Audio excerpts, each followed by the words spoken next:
We're going to talk about the prelude of the 1967 war. And to get to the prelude of the 67 war, we've got to go back to the 1956 Suez Crisis. In the aftermath of that crisis, we've got Nasser, Gamal Abdel Nasser, the leader of Egypt, standing as tall as he could have ever stood. Is being seen as a leader of not just Egyptian Arabs, but all Arabs. Right? So his stature is increased. Militarily, Egyptian forces, they don't do very well in this fight against the French and the British, but they don't back down. And Nasser is able to use that to increase his own stature. In the relationship between Israel and its Palestinian neighbors and the refugees in Gaza and in the West Bank, we still have issues there of infiltrations of the same kind that Israel was dealing with before the Suez conflict. A new organization is going to be formed in 1957 called Fatah. The Fatah movement, which is an Arabic word for conquest. So the Fatah movement. It's going to be led by this guy, Yasser Arafat. We need to know him. Yasser Arafat.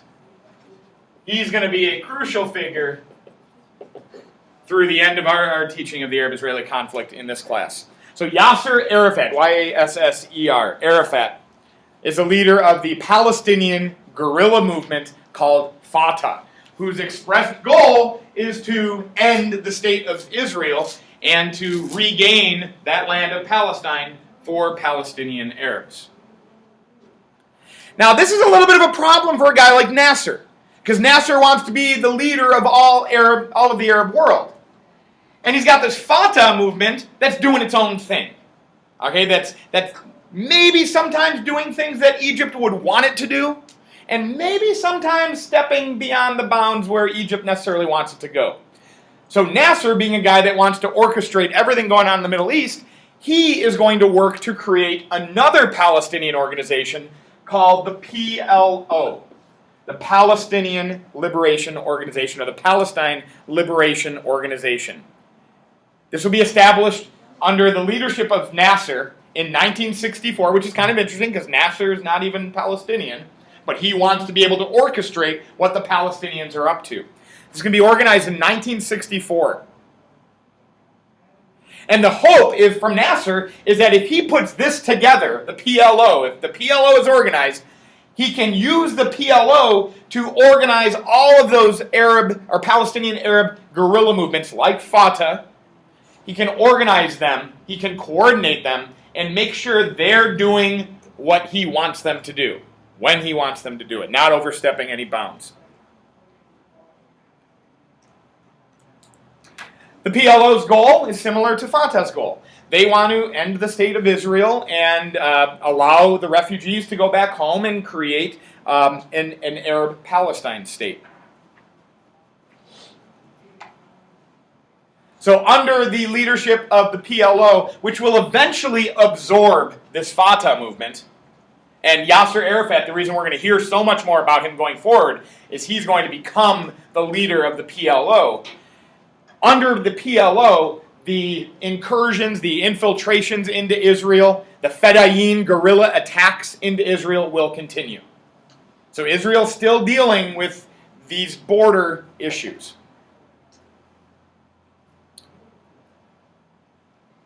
Now, I mentioned the other day at the end of the Suez conflict that Nasser's riding sky high, and he's actually going to sign and form a political union with Syria. Do you guys recall that? This is called the United Arab Republic. In 1958, a political union was formed between Syria and Egypt called the United Arab Republic that Nasser would be the leader of. Now, this doesn't last very long. It only lasts until 1961 when Syria backs out of it because they want more autonomy, they want more control. Egypt will continue to call itself the United Arab Republic through Nasser's term, because what does Nasser want to be viewed as? A leader of Egyptians or a leader of Arabs? He wants to be a leader of Arabs, so it's still going to be called the United Arab Republic. But Syria is going to become more important to this story. In 1964, in Syria, there's going to be a violent overthrow of the Syrian government by a political party known as the Baathists. The Ba'ath Party is an Arabic socialist political party that's going to take control and vehemently anti-Israel, going to take control of Syria and also Iraq next door. This is the same party that Saddam Hussein was a member of. The Ba'ath Party will take over Syria, and we're going to see an increase in hostilities between Syria and Israel after the takeover by the Ba'athists in Syria.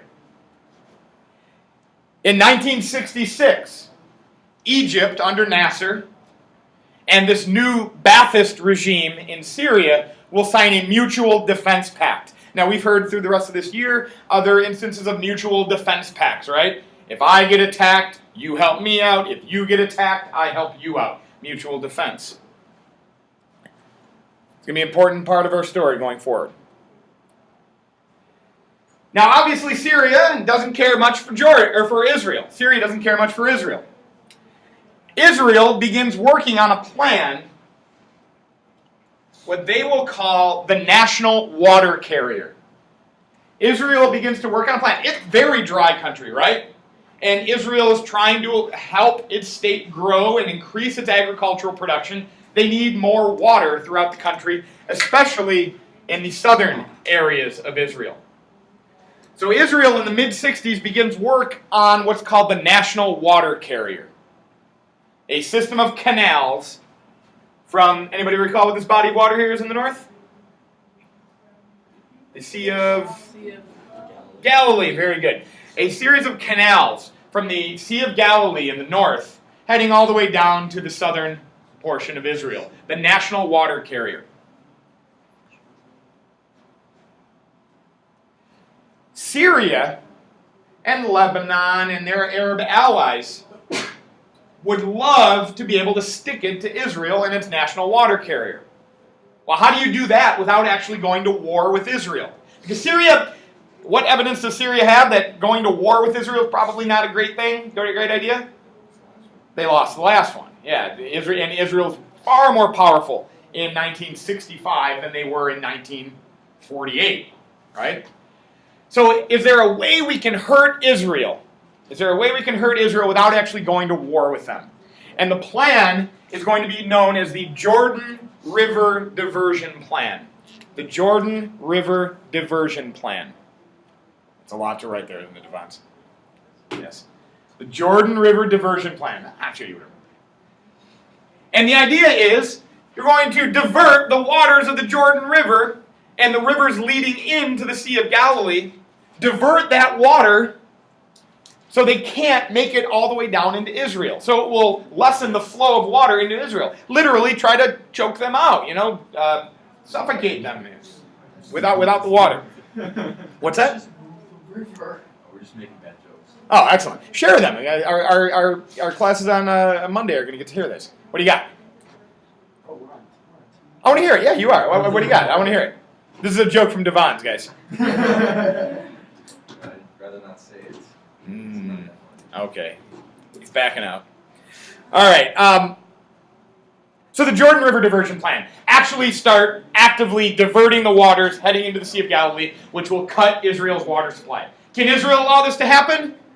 No! So Israel's not going to let it happen, and they start firing some shells. They start firing some shells at Syria to stop this plan.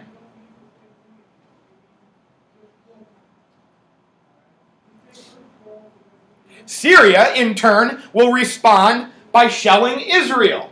If you're going to shoot at me, I'm going to shoot at you. And they're going to be firing upon Israel from some highlands here in the north, between Syria and Israel, called the Golan Heights. It's highlands at the border of Syria and Israel. Syria owns them, and they're going to start firing upon Israel from the Golan Heights.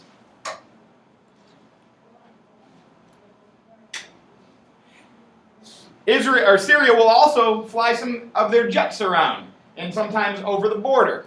And Syria is flying a jet that are jets that are called MiGs. You guys remember that? Yeah. MiG jets, what are those? Soviet. Those are Soviets. Yeah, the Soviets are helping Syria out with their arms procurements. So the MiG jets are Soviet-made jets. Israel shoots one of them down. And then Israel responds to these Syrian flyovers by flying over Damascus itself, doing a buzz over Damascus, the capital of Syria, letting the, not bombing or anything, but letting the Syrians know what the Israeli Air Force could do. With that, the diversion plan is stopped. So we've got an escalation of tension here. The water diversion plan is stopped. Israel can continue with its water carrier plan. But we certainly have a heightening of tensions. And Egypt does nothing. Egypt doesn't do anything. Here's Nasser. Egypt doesn't react. Now, this could be a problem for some Arabs, especially in Syria, because in 1966, Syria and Egypt signed a mutual defense pact. Well, now, Syria has been attacked to some degree by Israel. They've been fired upon by Israel. And Egypt doesn't do anything. This is going to be a little bit of a blow against Nasser, who was the Arab Superman, right? Who stood up to the West. The only guy that was ever able to do it stood up to the West. Well, now Israel is attacking his ally, Syria, and Nasser's not doing anything.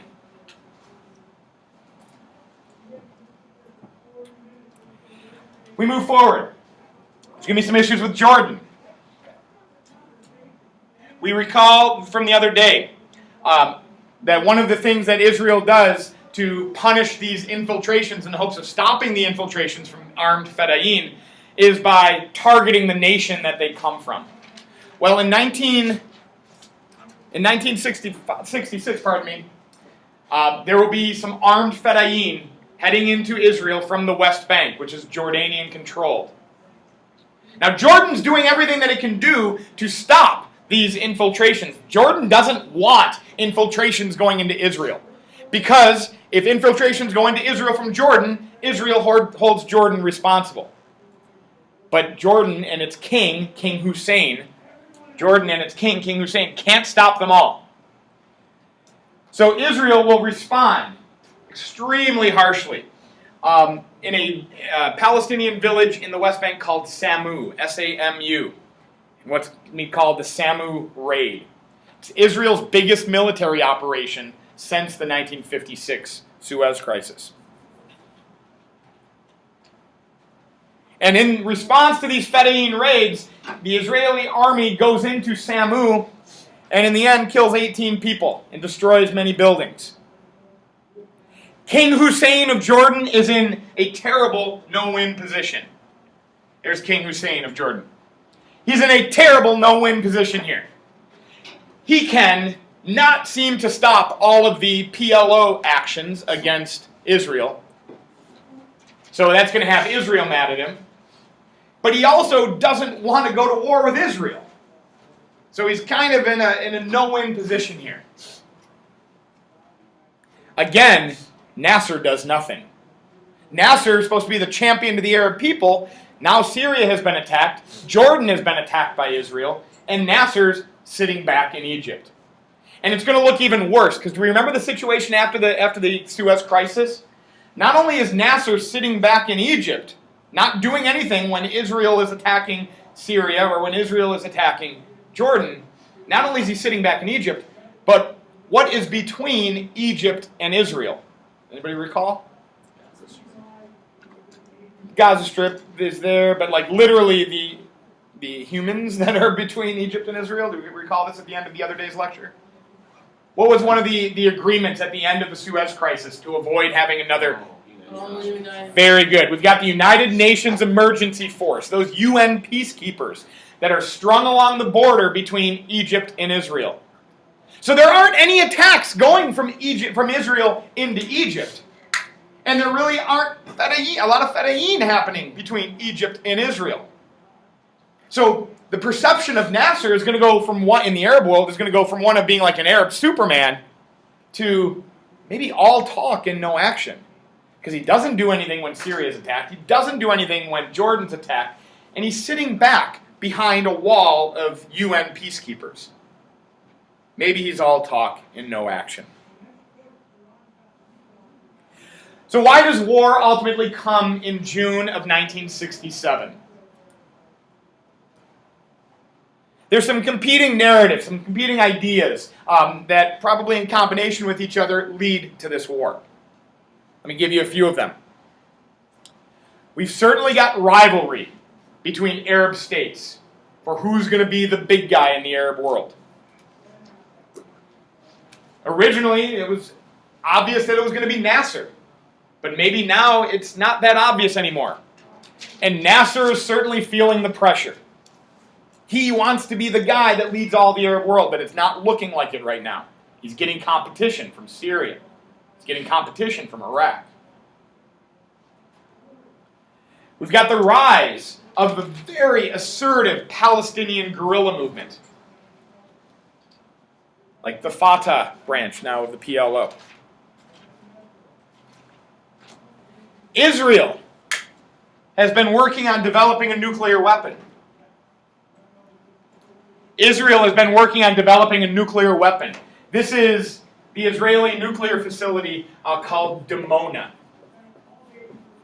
It's in the southern part of Israel, the Dimona facilities. They're working on developing nuclear weapons. Now, Israel today has nuclear weapons, but they have not publicly disclosed that. Everybody knows Israel has nuclear weapons, but they're not open to inspections or anything like that. No one knows the extent to Israeli nuclear power. But in 1967, Israel is certainly working on developing nuclear weapons. And again, why would that scare its Arab neighbors? They don't have nuclear weapons, right? Nuclear weapons can be a tremendous, as the United States learned by us having them, and the Soviet Union learned by us having them, nuclear weapons can be a tremendous deterrent to war, right? Americans and the Soviets never actually went to war with each other, quite possibly because they each had the ability to destroy each other with their nuclear arsenal.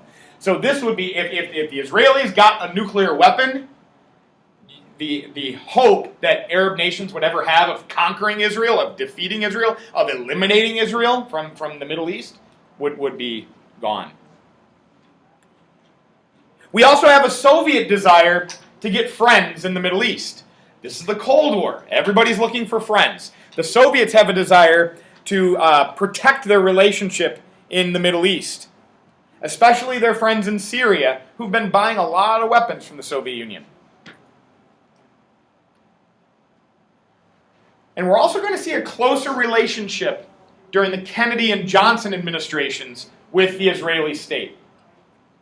Remember, when Israel was born, the United States was certainly behind it, but we were no big-time friends of Israel in the 1940s or 50s. We did not allow arms shipments to go into Israel. There were some illegal ones that certainly made it, but we were not actively selling arms to either side in that 1948 war. Remember Eisenhower's rebuke after the 1956 Suez Crisis. We were no friends of Israel.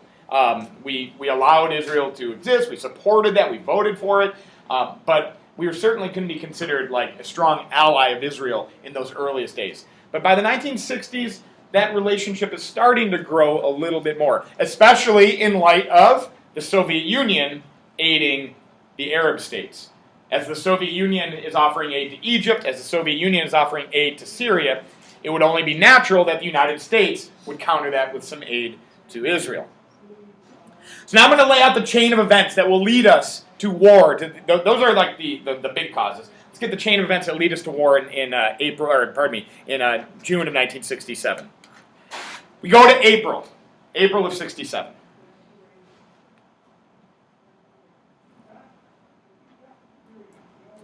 Hostilities are going to arise again in the demilitarized zone between Syria and Israel. Nobody's supposed to be in there, but now some fighting starts again. Palestinian guerrillas are attacking Israel still. And on April 7th, 1967, the Syrians will fire upon an Israeli tractor in Israeli territory. The Israelis return fire. This kind of sounds similar to the water carrier story. Israelis return fire. This goes back and forth and ends with Syria scrambling their MiGs and Israel shooting 4 of them down.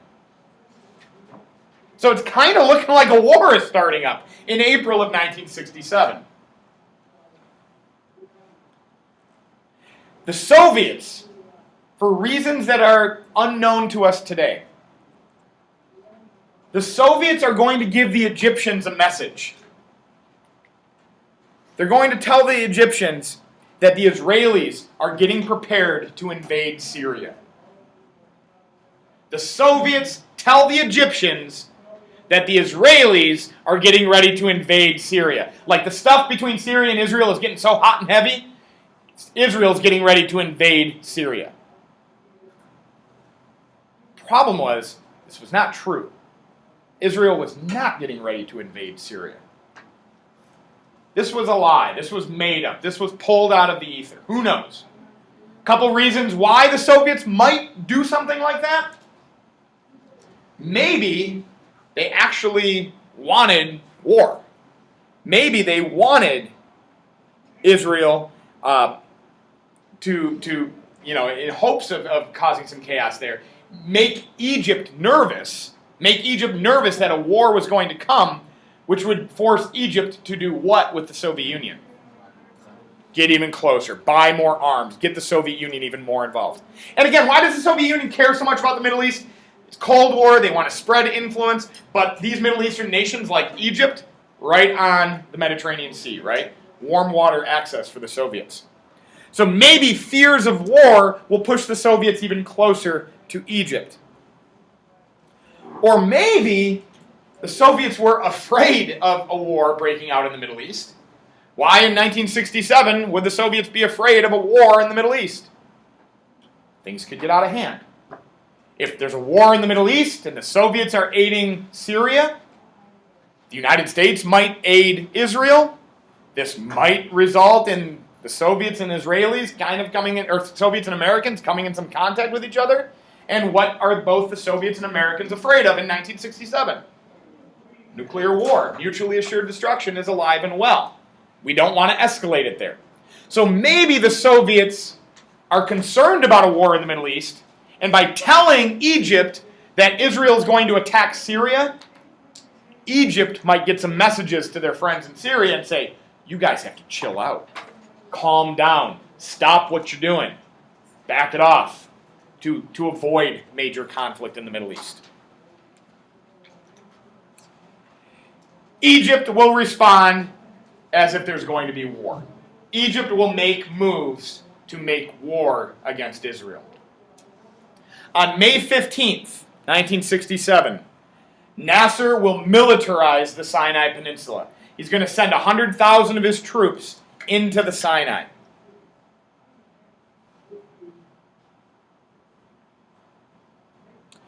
On May 16th, 1967,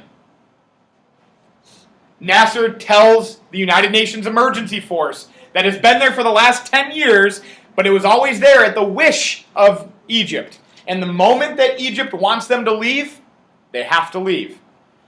So on May 16th, 1967, he tells the United Nations Emergency Force to leave the Sinai.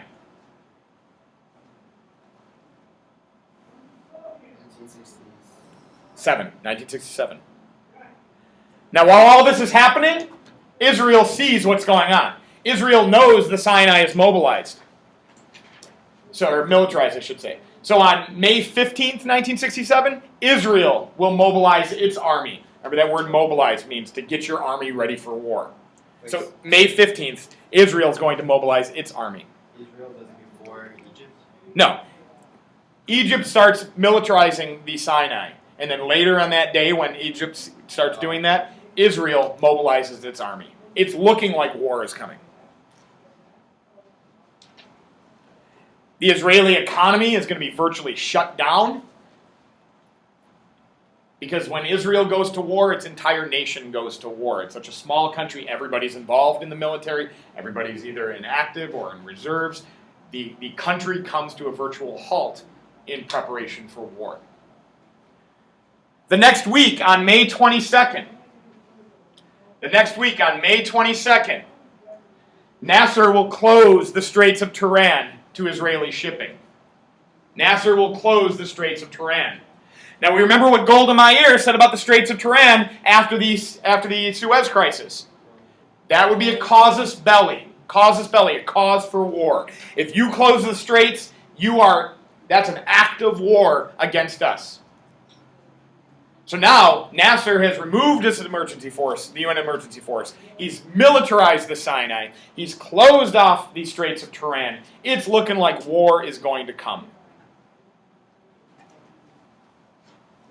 On May 17th, 2 Egyptian MiGs, again, where is Egypt getting its planes from?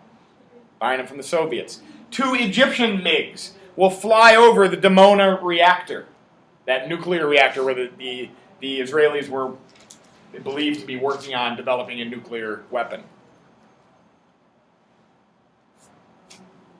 So we've got a dramatic escalation in tensions.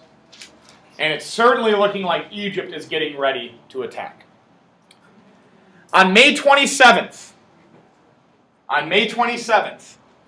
the Israeli foreign minister, a guy named Abba Eban,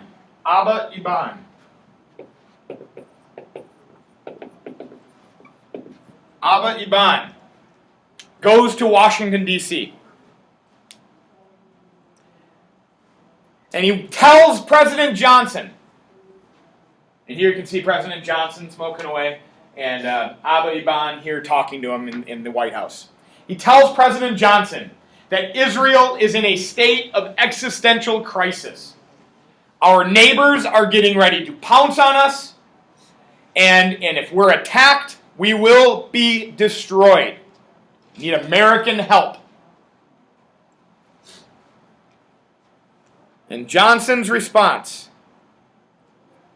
don't kid a kidder. Don't fool us. We know you are not in an existential crisis. As bad as a war might be, if we know and you know, if you are attacked by Egypt and Syria and Jordan and all the rest, you will win. Because the Israeli military has that capability. So don't tell us you're in an existential crisis, because you're not. You will win. Abba Eban's got to step back a little bit. Eban makes a call for the Straits of Tiran to be opened.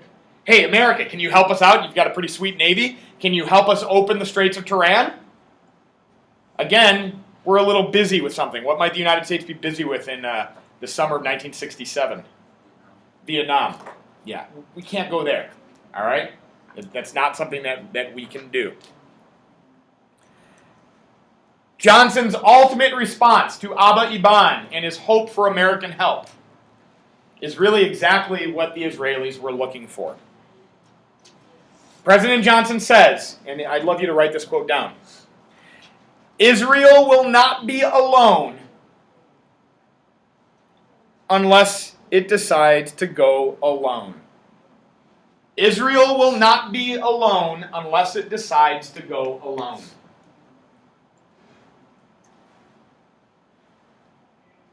What that means is if the Israelis don't initiate conflict, if Egypt attacks Israel, or if Syria attacks Israel, if the Israelis don't initiate conflict, the United States will be there to support Israel.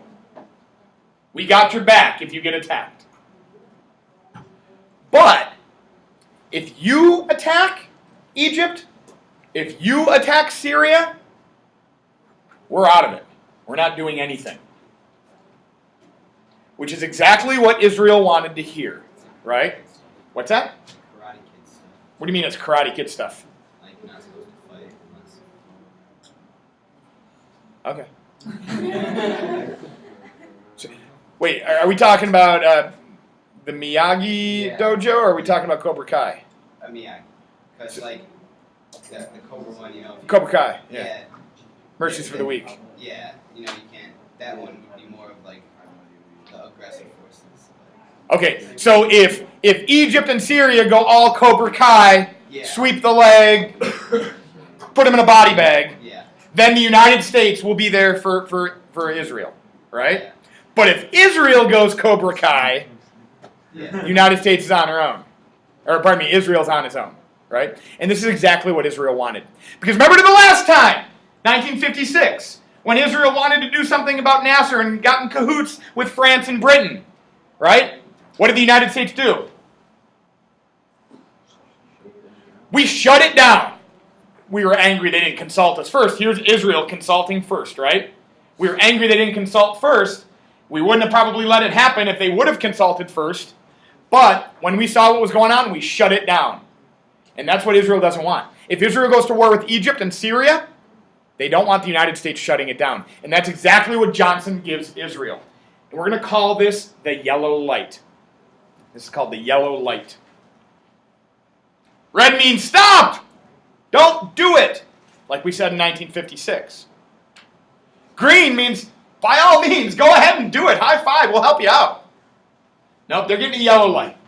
And you guys are all excellent drivers. What are you supposed to do with a yellow light, Devons? Floor it, speed through it, right? And cross your fingers and hope everything works out well. No, you proceed with caution, right? You stop if you're able to, or otherwise you proceed with caution, keep your eyes open, right? The yellow light, it's going to allow Israel to launch an attack against its neighbors, Egypt and Syria, without having to worry about the United States stepping in to stop it.